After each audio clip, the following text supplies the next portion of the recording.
ہمارے چینل سے جڑنے کے لیے یوٹیوب پر آصف سائبر ورلڈ کو ابھی سبسکرائب کریں۔ کب تک جرائم کرو گے؟ کب تک پاپ کرو گے؟ کب تک اللہ کے غضب کو دعوت دو گے؟ میری قوم کے جوانوں، میرا عنوان اس وقت یہ نہیں ہے، لیکن میں صرف یہ عرض کرنا چاہتا ہوں، 7 سمندر کی پیاس مسلط کی جائے اسے موت کہتے ہیں۔ کانٹے دار درخت پر کپڑا ڈال کر کے کھینچ لیا جائے تو وہ کپڑا کیسے بکھر جاتا ہے، اس انداز کو موت کہتے ہیں۔ 313 تلواروں کی ضرب ایک ساتھ لگائی جائے اتنی تکلیف نہیں ہوتی، روح نکلتے وقت اتنی تکلیف ہوتی ہے، اسے موت کہتے ہیں۔ مرنے والا، اللہ اکبر، جب قیامت کے دن اٹھے گا تو اس وقت انسان کہے گا ہائے کس نے ہمیں بیدار کر دیا، ہمیں کیوں زندہ کر دیا گیا؟ اس لیے کہ وہ سوچے گا جب وہ اپنی قبر سے اٹھے گا 500 سال کے بعد، 1000 سال کے بعد، 2000 سال کے بعد، تو موت کے وقت اس کو جو تکلیف ہوئی تھی اس کی شدت کو وہ قبر سے اٹھنے کے بعد بھی محسوس کرے گا۔ اب سن لیو، موت کی تکلیف اتنی ہے، مگر اللہ اکبر بولو، اگر بیٹا چاہے کہ میرے باپ کی موت کی تکلیف میں لے لوں تو لے سکتا ہے؟ نہیں۔ بیوی چاہے اپنے شوہر کی موت کی تکلیف میں لے لوں تو کیا لے سکتی ہے؟ نہیں۔ بیٹی چاہے اپنے باپ کی موت کی تکلیف میں لے لوں کیا وہ لے سکتی ہے؟ نہیں۔ دوست احباب چاہے کہ ہم اپنے دوست کی موت کی تکلیف لے لیں، وہ لوگ لے سکتے ہیں؟ نہیں۔ کوئی حکومت آ کر کے اس مرنے والے کا درد، اس کا دکھ، اس کی تکلیف کیا بانٹ سکتے ہیں؟ نہیں۔ اب سن لیو میری قوم کے جوانوں، اللہ کے رسول فرماتے ہیں کہ جب کوئی مرنے والا ہو اس کے سرہانے قرآن کی تلاوت کرو، موت کی تکلیف آسان ہو جائے گی۔ ارے نادان، جس قرآن کی برکت سے موت کی تکلیف آسان ہو جاتی ہے تو کیا اس قرآن کی برکت سے زندگی کی تکلیفیں آسان نہیں ہو سکتی؟ کاش اللہ مسلمان قرآن کے قریب آتا تو زندگی کی ساری تکلیفوں سے نجات پا جاتا۔ جو قرآن موت کی تکلیف سے بچا سکتا ہے وہ قرآن زندگی کی تکلیفوں سے نہیں بچا سکتا۔ اسی لیے تو ڈاکٹر اقبال نے بڑی مفکرانہ بات اپنے خطبات میں لکھی ہے۔ جاوید اقبال ڈاکٹر اقبال کے بیٹے، انہوں نے اپنے ابا کے خطبات میں ایک جملہ لکھا ہے، اے میری قوم مسلم، تم نے قرآن سے مرنا تو سیکھ لیا، تم نے قرآن سے جینا کیوں نہیں سیکھا؟ جو قرآن تمہیں موت کی تکلیف سے بچا لیتا ہے، کیا وہ قرآن تمہیں زندگیوں کی تکلیف سے نہیں بچائے گا؟ مرتے وقت قرآن ہاتھ میں لینے کی بجائے جیتے جی قرآن کو ہاتھ میں لینا، مردوں کے سرہانے قرآن پڑھنے کی بجائے اپنی زندگی میں قرآن کو اپنی زندگی کے اندر داخل کر لیتے۔ مگر افسوس ہم نے قرآن کے لیے ایسا نہیں کیا۔ ہم نے قرآن کے تعلق سے کتنی بے اعتنائی برتی، بلکہ اللہ اکبر، ٹی وی تو مسلمانوں کے گھروں میں روز کھلتا رہا لیکن قرآن مسلمانوں کے گھروں میں روز نہیں کھلا۔ قرآن کسے کہتے ہیں؟ امام اہل سنت اعلیٰ حضرت رضی اللہ تعالیٰ فتاوی رضویہ شریف میں حدیث پاک کے حوالے سے لکھتے ہیں، قرآن اللہ کی وہ کتاب ہے کہ ہر فرشتے کو بھی قرآن کی تلاوت کی اجازت نہیں، ہر فرشتہ قرآن کی تلاوت نہیں کر سکتا۔ فرشتہ ہو کر بھی قرآن کی اہمیت یہ ہے، قرآن کی عزت یہ ہے، قرآن کی برتری یہ ہے کہ ہر فرشتہ تو سب معصوم ہوتا ہے لیکن ہر فرشتے کو تلاوت قرآن کی اجازت نہیں ہے۔ مخصوص فرشتے ہیں جو قرآن کی تلاوت کی اجازت جنہیں ہے۔ تو جو عام فرشتے ہیں، توجہ کرنا میری قوم کے جوانوں، میری ماں اور بہنوں کی بھی توجہ، عام فرشتے جو قرآن مقدس سے ظاہر سی بات ہے پیار کرتے ہیں تو وہ اللہ سے کہتے ہیں مولا ہمیں تلاوت قرآن کی اجازت تو نہیں ہے لیکن اگر ہم قرآن کی لذت اٹھانا چاہیں، ہم قرآن کی لذت اٹھانا چاہیں عام فرشتوں کو تلاوت قرآن کی اجازت نہیں. وہ فرشتے کہتے مولا اگر ہم قرآن کی تلاوت کی لذت اٹھانا چاہیں تو کیا کریں؟ تو اس وقت اللہ ان سے فرماتا ہے اے میرے فرشتوں اگر تم تلاوت کی لذت اٹھانا چاہتے ہو تو زمین پہ جاؤ اور زمین پہ جا کر میرے جو بندے قرآن کی تلاوت کرتے ہیں ان کے منہ پر اپنا منہ رکھ دو اور جا کر کے قرآن کی لذت حاصل کر لو. آپ سے پوچھنا چاہتا ہوں فرشتوں کو ہر فرشتے کو تلاوت کی اجازت نہیں اور اپنا بچہ بولنے لگتا ہے ہم اسے قرآن پڑھاتے ہیں تو ممانعت نہیں بلکہ ہمیں تو حکم دیا گیا ہے کہ اپنے بچوں کو قرآن کی تعلیم دو. اللہ کے رسول فرماتے ہیں اپنی اولاد کو 3 باتیں سکھاؤ, اپنے نبی کی محبت, نبی کی اہل بیت کی محبت اور اپنے بچوں کو قرآن سکھاؤ. یہ 3 باتیں اولین سکھانے کا حکم دیا گیا ہے. لیکن افسوس کی بات یہ ہے وہ قرآن جس کی لذتوں کے حصول کے لیے فرشتے زمین پہ آتے ہیں مسلمان اس قرآن کو سیکھنے کی کوشش نہیں کرتا. بڑی معذرت کے ساتھ ہم نے الجبرا کی کتابوں پہ زور دیا, ہم نے جیومیٹری کی کتابوں پہ زور دیا, ہم نے جغرافی کی کتابوں پہ زور دیا.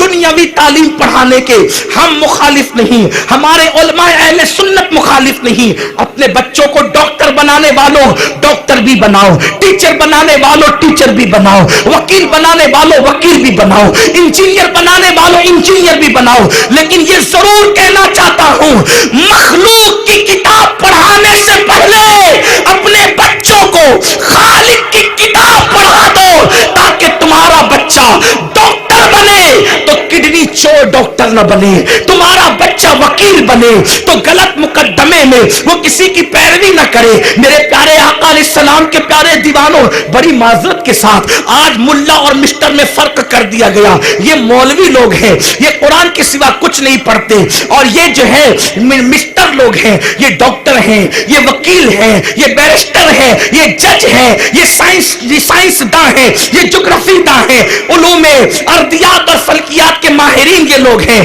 یہ فلسفی ہے, یہ ہے یہ وہ ہے. یاد رکھو میرے پیارے آقا علیہ السلام کے پیارے دیوانوں دراصل یہ سیاست ہے, یہ ہمارے ساتھ جو ہے اللہ اکبر دھوکہ ہے, فریب ہے. ہمیں خواب خرگوش میں سلایا گیا ہے. ہم وہ لوگ ہیں ہم علوم میں فرق نہیں کرتے.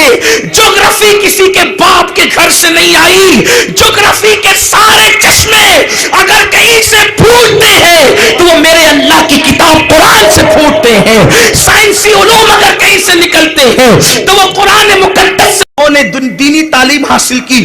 وہ دنیاوی تعلیم کو کبھی کبھی شجر ممنوعہ سمجھنے لگے, سیاست کو, ریاست کو, تجارت کو. یہ بھی بہت بڑی بھول ہے. یاد رکھیں یہ اصل میں انگریزوں کی آمد کے بعد یہ دقیانوسیت پیدا ہوئی ہے, ورنہ اللہ اکبر ہمارا مذہب وہ ہے اللہ اللہ. ہمارے مذہب میں جو قرآن کا ماہر ہوتا تھا وہی سائنس اور جغرافی کا بھی ماہر ہوتا تھا. آپ کیا سمجھتے ہیں آپ کو نہیں پتا مسلمانوں؟ پہلی بات تو یہ آپ اپنے دل و دماغ سے خیال نکال دے میں اپنے بچے کو حافظ قرآن کیوں بناؤں, میں اپنے بچے کو عالم دین کیوں بناؤں. کیوں؟ اس لیے کہ عالم بناؤں گا تو اس کو مدرسے میں پڑھانا پڑے گا, حافظ بناؤں گا تو اس کو مسجد کے اندر پڑھانا پڑے گا. یہ تمہاری بھول ہے. کس نے کہہ دیا کہ ہر حافظ کے لیے امامت ضروری ہے, ہر عالم کے لیے مدرسے میں پڑھانا ضروری ہے؟ ایسا کیوں نہیں ہو سکتا؟ جو عالم دین ہو وہ کسی کورٹ کا جج بھی ہو. ایسا کیوں نہیں ہو سکتا؟ جو حافظ قرآن ہو وہ ڈاکٹر بھی ہو. ایسا کیوں نہیں ہو سکتا؟ جو مفتی ہو وہ وکالت بھی کر رہا ہو. اللہ کی عزت کی قسم جس دن عالم دین جج بنے گا وہ رشوت لے کر غلط فیصلہ نہیں کرے گا, اس لیے کہ اس کے سامنے فاروق اعظم کی زندگی ہوگی, اس کے سامنے صدیق اکبر کی زندگی ہوگی. ہم کیوں یہ خیال میں ڈوبے ہیں مولانا کیوں حافظ بنائے, کیوں عالم بنائے, کیوں مفتی بنائے, 5000 کی تنخواہ کیوں کروائے.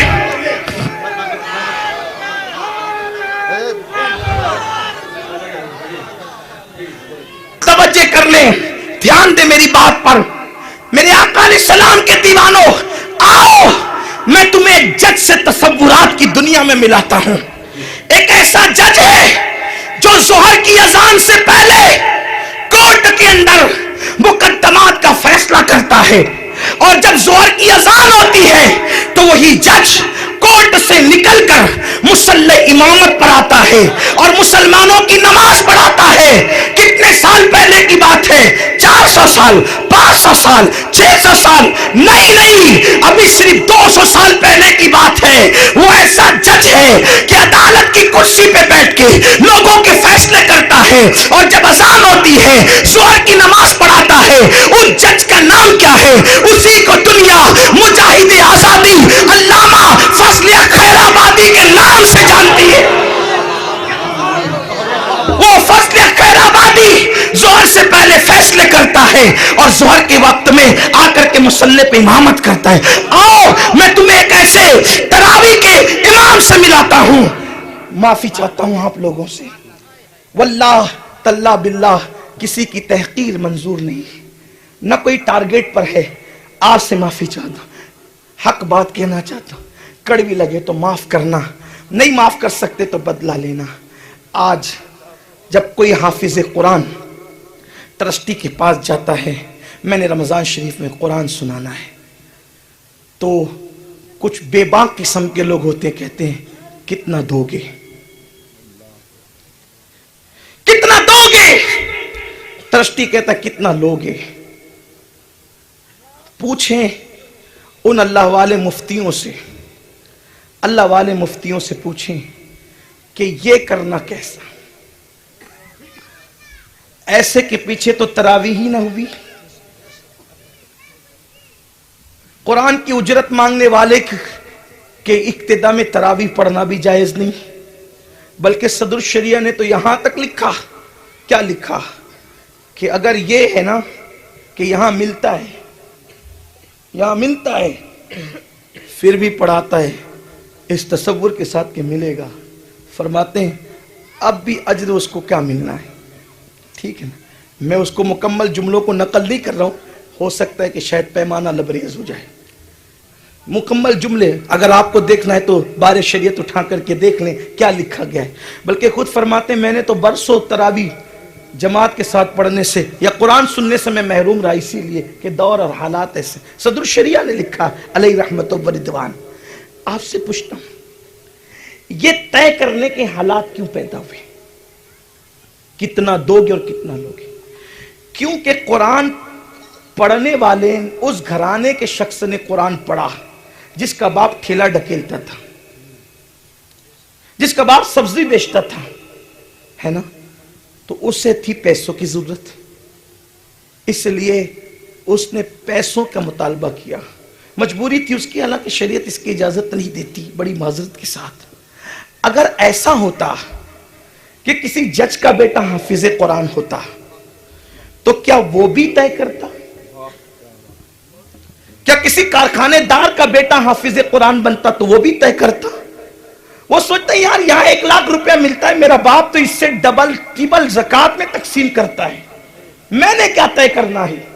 تو جرم کہاں سے ہوا، بلا کہاں آئی کہ ہم نے غریبوں کے بچوں کے حوالے دین کر دیا، حالانکہ ان غریبوں کی جوتیاں میرے سروں پر ہے جو دین سنبھالے ہوئے ہیں۔ لیکن بات کہہ رہا ہوں ہم نے غریبوں کے بچوں کے حوالے دین کر دیا، کاش مالدار اپنے بچوں کو پڑھاتے تو وہ مالدار ٹرسٹیوں کی جیب پر نظر کرنے کی بجائے سوچتا کہ اس سے زیادہ تو میرے گھر سے ماہ رمضان میں زکوٰۃ تقسیم ہوتی ہے، میں نے اجرت کیا لینا ہے؟ سنیو آؤ چند سو سال پہلے ایک ایسے بادشاہ سے تمہیں ملاتا ہوں کہ جو دن کے وقت عشاء کی اذان تک اپنے تخت پہ بیٹھ کر اکھنڈ بھارت پر حکومت کرتا ہے، اور جب عشاء کا وقت آتا ہے تو وہی بادشاہ دلی کی جامع مسجد میں تراویح کا امام بھی بنتا نظر آتا ہے۔ وہ کوئی اور نہیں ہے، وہ سلطان اورنگزیب عالمگیر کی ذات ہے جو دن کو حکومت کرتا ہے اور رات کو ماہ رمضان میں تراویح پڑھاتا ہے۔ بولو کیا وہ دور لوٹ کر نہیں آ سکتا؟ بالکل آ سکتا ہے۔ تو پھر ہم کیوں نہیں یہ آج عہد کریں کہ ہم اپنے بچوں کو دین اور دنیا دونوں پڑھائیں گے؟ جو اپنے بچوں کو عالم بنا رہے ہیں، میری ان سے گزارش ہے وہ اپنے بچوں کو ڈاکٹر، ٹیچر، وکیل، انجینئر بنائے۔ آپ کہیں گے مولانا پیسے نہیں ہے، جھوٹ مت بولو۔ کون بولتا ہے پیسے نہیں ہے؟ آپ کے پاس، سب کے پاس موبائل ہے، موبائل خریدنے پیسے کہاں سے آئے؟